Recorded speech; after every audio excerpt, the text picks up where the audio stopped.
नमस्कार साथियों, सच की बात के इस एपिसोड में आपका स्वागत है। मैं द्विजेंद्र तिवारी। आज हम बात करते हैं वंदे मातरम पर।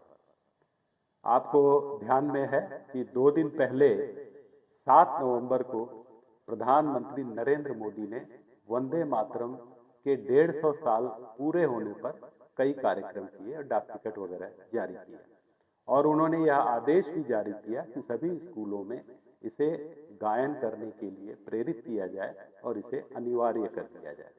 लेकिन उनके इस आदेश का, इस अपील का कोई असर कई राज्यों में नहीं हुआ। ज्यादातर वैसे राज्य जो विपक्ष शासित हैं, वहां पर इसका पालन नहीं हुआ। केवल भाजपा शासित राज्यों में ही वंदे मातरम को लेकर गतिविधियां दिखाई पड़ी। जैसे केरल हुआ, तमिलनाडु हुआ, वहां पे कोई ऐसी गतिविधि या कोई कार्यक्रम दिखाई नहीं पड़ा। बंगाल में तो बल्कि उल्टा हुआ, जहां बंकिम चंद्र चटर्जी पैदा हुए थे और वह उनकी कर्मस्थली थी। वहां पर ममता दीदी ने, वहां की मुख्यमंत्री ने, वंदे मातरम के बजाय रविंद्रनाथ टैगोर के एक गीत को राज्य गीत का दर्जा देते हुए इसे स्कूलों में गाने बजाने का आदेश जारी किया। ये जो गीत है, ये गीत है बांग्लार माटी बांग्लार जोल। तो इस तरह से उन्होंने एक तरह से इसकी काट निकाल दी। अब चूंकि बिहार में विधानसभा चुनाव चल रहे हैं, तो ऐसे उम्मीद थी कि तमाम जो कांग्रेस और अन्य विपक्षी दलों के नेता हैं, वो कम से कम 7 नवंबर को 150 साल पूरे होने पर वंदे मातरम को लेकर कुछ तो कहेंगे। लेकिन किसी ने कुछ नहीं कहा। राहुल गांधी ने इस पर कोई टिप्पणी नहीं की, प्रियंका गांधी ने इस पर कोई टिप्पणी नहीं की। कांग्रेस के अध्यक्ष मल्लिकार्जुन खड़गे ने जरूर एक लंबा सा पत्र लिखकर इसकी याद की, लेकिन अंत में उन्होंने बीजेपी की आलोचना की कि बीजेपी इसे लेकर राजनीतिक मुद्दा बना रही है।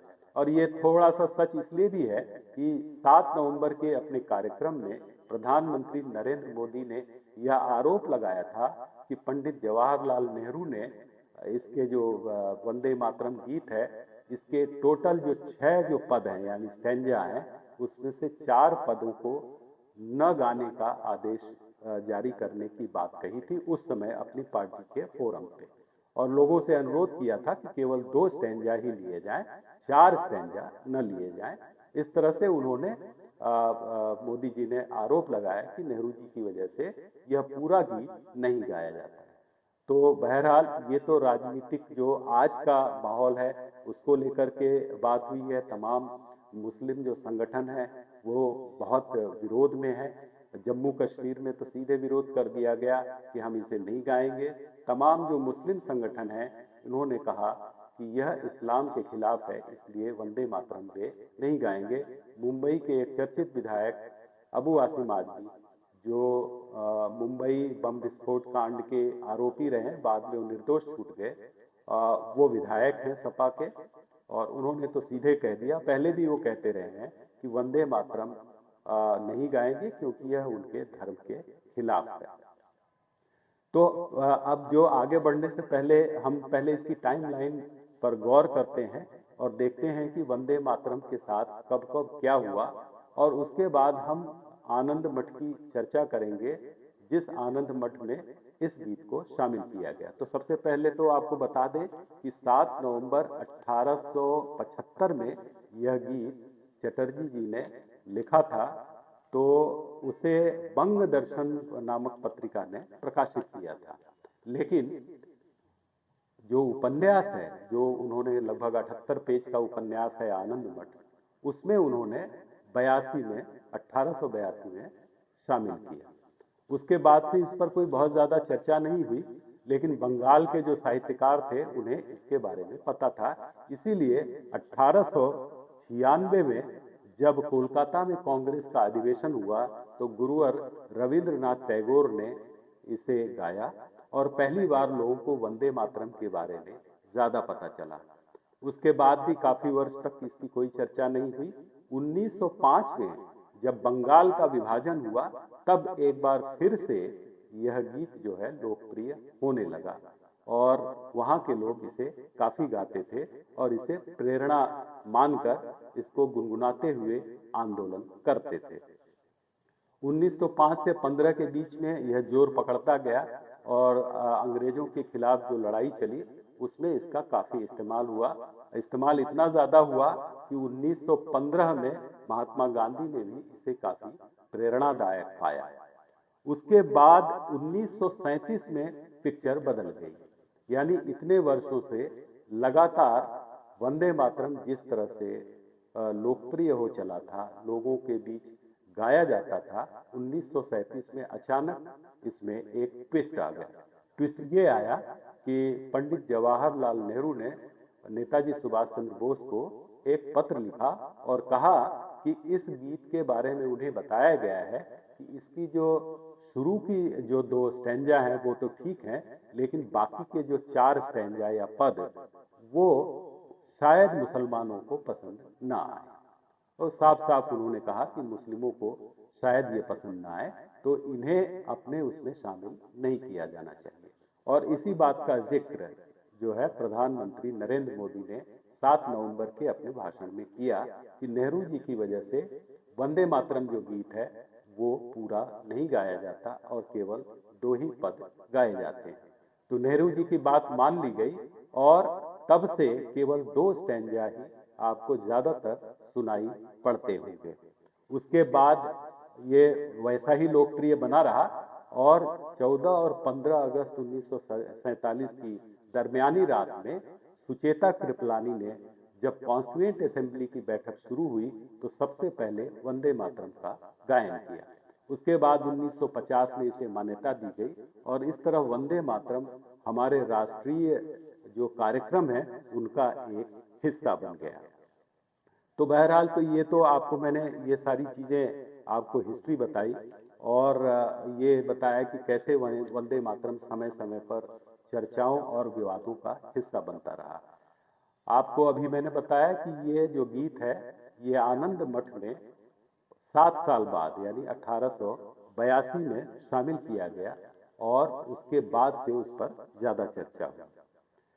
अब देखें तो ये जो वंदे मातरम का जो विवाद है वो अगर पूरे गाने को लें तो उतना ज्यादा विवाद आपको नहीं समझ में आएगा, लेकिन अगर आप आनंद मठ के कुछ हिस्से पढ़ें तो आपको समझ में आएगा कि क्यों मुस्लिम इसका विरोध कर रहे हैं। अगर आप वंदे मातरम के शब्दों पर जाएं तो इसमें आपको कहीं भी मुस्लिम विरोध नहीं दिखाई पड़ेगा, लेकिन अगर आप इसको आनंद मठ से जोड़ेंगे, आनंद मठ में जो बहुत सारे उदाहरण हैं उनको अगर देखेंगे तो आपको समझ में आएगा कि जो आनंद मठ उपन्यास था वो थोड़ा अंग्रेजों के खिलाफ था और थोड़ा उस समय को जो मुस्लिम शासक थे, जो नवाब थे और उनके जो कारिंदे थे उनके खिलाफ भी था। तो एक तरह से लोग ये मानते हैं कि जो मुसलमानों के खिलाफ जो शब्द लिखे गए आनंद मठ में वो एक तरह से उनके जो लेखक हैं उनके विचार व्यक्त करते हैं। और यह भी कहा जाता है कि बंकिम चंद्र चटर्जी जो हैं वो उस समय अंग्रेजों द्वारा नियुक्त मैजिस्ट्रेट भी थे, इसलिए उन्होंने अंग्रेजों को नाराज न करने के लिए थोड़ा बैलेंस किया और अपने उपन्यास में मुसलमानों को काफी हद तक खलनायक बताया। तो कुछ मैं लाइनें पढ़ दूं, पूरा उपन्यास तो पढ़ना मुश्किल है, मैं कुछ लाइनें पढ़ देता हूं जो मुसलमानों को लेकर के हैं आनंद मठ में। तो उसमें एक जो है सन्यासी भवानंद है।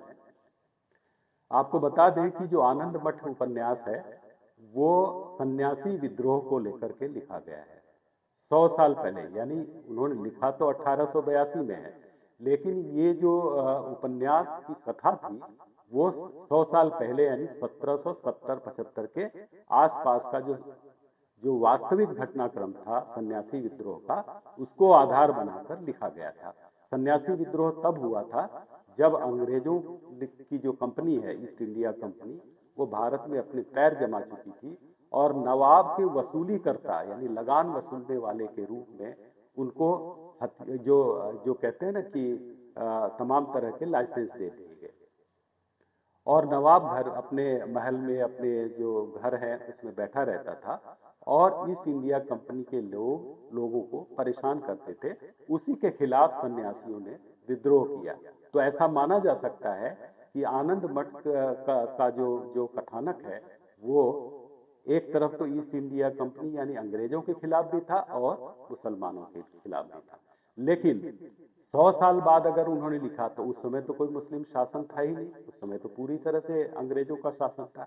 फिर भी 100 साल पुरानी घटना लेकर उन्होंने मुस्लिमों के खिलाफ जो बातें लिखी, उससे ये समझ में आता है कि शायद बंकिम चंद्र चटर्जी के मन में मुसलमानों के खिलाफ कोई एक खास तरह का भाव था, विरोध का भाव था, जिसे उन्होंने 100 साल पुरानी घटना को आधार बनाकर आनंद मठ में लिखा। अब ये कुछ जो उदाहरण है वो आपको पढ़कर बताता हूँ, उससे आपको उनकी जो मनोस्थिति थी वो शायद समझ में आए। तो भवानंद नामक एक सन्यासी कहता है कि इन नशेबाज दाढ़ी बालों को बिना भगाए क्या हिंदू हिंदू रह जाएंगे। नशेबाज दाढ़ी वाले यानी मुसलमान, क्योंकि उस समय के जो नवाब और उनके जो आसपास के कारिंदे थे वो बहुत बुरी तरह से अय्याशी में लिप्त रहते थे और नशेड़ी थे। तो उन्होंने कहा कि इन नशेबाज दाढ़ी वालों को बिना भगाए क्या हिंदू हिंदू रह जाएगा। इस पर जो मुख्य पात्र है आनंद मठ का महेंद्र, वो पूछता है कैसे भगाओगे? तब भवानंद कहते हैं मार कर। इसके बाद और भी उसमें कुछ लाइनें हैं। फिर वो एक जो वंदे मातरम जो गीत है उसका एक हिस्सा पढ़ते हैं। आपको बता दूं, 2 के बाद वाले यानी तीसरे चौथे हिस्से में जो स्टैंजा में जो हिस्सा है वो पढ़कर वो सुनाते हैं। वो क्या हिस्सा है वो आनंद मठ में लिखा हुआ है, मैं जो बता रहा हूँ। ये शायद तीसरा पद है या चौथा पद है। तो उन्होंने कहा मार कर, और उसके बाद कहते हैं सप्त कोटि कंठ कलकल निनाद कराले, द्विसप्त कोटि भुजैर धृत खरकर वाले, अबला केनो माँ ए तो बने। यानी एक तरह से 7 करोड़ जो लोग हैं और जो 14 करोड़ हाथ हैं वो इन मुसलमानों को यानी जो अत्याचार करने वाले मुसलमान हैं उनको मार भगाएंगे। तो ये एक तरह से मुसलमानों के खिलाफ वाला एक हिस्सा हुआ। इसके बाद एक चैप्टर में एक और स्वामी है, सन्यासी विद्रोह है तो स्वामियों की बात है। स्वामी ज्ञानानंद क्या कहते हैं? स्वामी ज्ञानानंद कहते हैं कि नवाब का महल तोड़कर यवनपुरी का नाश करेंगे। आपको बता दें कि मुसलमानों को पहले यवन ही कहा जाता था। और आगे उन्होंने ज्ञानानंद ने क्या कहा? जो विष्णु के अवतार हैं वे म्लेच्छ मुसलमानों के कारागार में बंदी हैं। जो विष्णु के अवतार हैं वे म्लेच्छ मुसलमानों के कारागार में बंदी हैं। म्लेच्छ का अर्थ तो आपको कहना ठीक नहीं होगा, बहुत ही खराब शब्द है, और इसका इस्तेमाल आनंद मठ में हुआ है। इसके बाद एक और चैप्टर में एक सत्यानंद नामक जो सन्यासी हैं वो एक महापुरुष से पूछते हैं। आपको बता दें कि उपन्यास के अंत में एक महापुरुष अवतरित होते हैं और वो इन सन्यासियों को कहते हैं कि अब युद्ध रोक दो। क्यों? क्योंकि हमने अब मुसलमानों को हटा दिया है और अब उनकी जगह अंग्रेज आ गए हैं पूरी तरह से। अब अंग्रेजों को मत मारो, क्योंकि अंग्रेजों का शासन हमें चाहिए, उनका ज्ञान हमें चाहिए, उसके बाद हम आगे देखेंगे। तो उसमें क्या संवाद हुआ है? तो सत्यानंद पूछता है, जो सन्यासी है, कि मुस्लिम राज्य ध्वंस अवश्य हुआ है किंतु हिंदू राज्य स्थापित नहीं हुआ है। अंग्रेज प्रबल हैं, क्या फिर मुस्लिम राज होगा? ये जो सन्यासी है जो युद्ध कर रहे सन्यासियों में से एक है सत्यानंद, ये उसके संवाद है।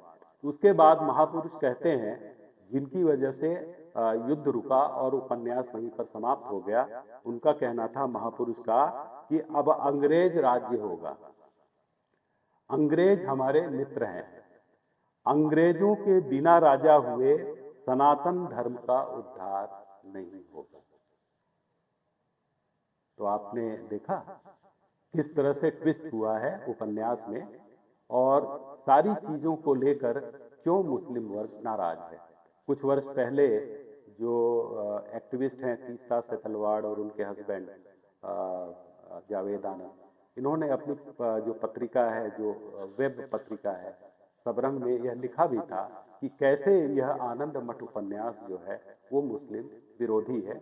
और ये सारे उदाहरण उन्होंने दिए थे कि किस तरह से आनंद मठ में कई जगह ऐसे उद्धरण दिए गए हैं जहां मुसलमानों को मारा पीटा गया, उनको घरों को जला दिया गया और उनके साथ लूटपाट की गई। तो कुल मिला के आनंद मठ का जो कथानक है वो थोड़ा मुस्लिम नवाबों अर्थात उनकी कारिंदों अर्थात मुसलमानों के खिलाफ है, और अंत में वह अंग्रेजों के सामने थोड़ा सा सॉफ्ट हो जाता है। इसीलिए मुस्लिम समाज के जो पढ़े लिखे लोग हैं जिन्होंने यह उपन्यास पढ़ा है वो इसका विरोध कर रहे हैं। अब इस उपन्यास के आधार पे वंदे मातरम का भी विरोध लगातार होता रहा है। तो अब आपको तय करना है कि ये जो वंदे मातरम गीत है उस पर आपकी क्या राय है। आप क्या सोचते हैं कि इस गीत को आनंद मठ से जोड़ना चाहिए या इसको अलग मानना चाहिए और उससे न जोड़कर इसको एक गीत की तरह लेना चाहिए, ये आपकी राय पर निर्भर करता है।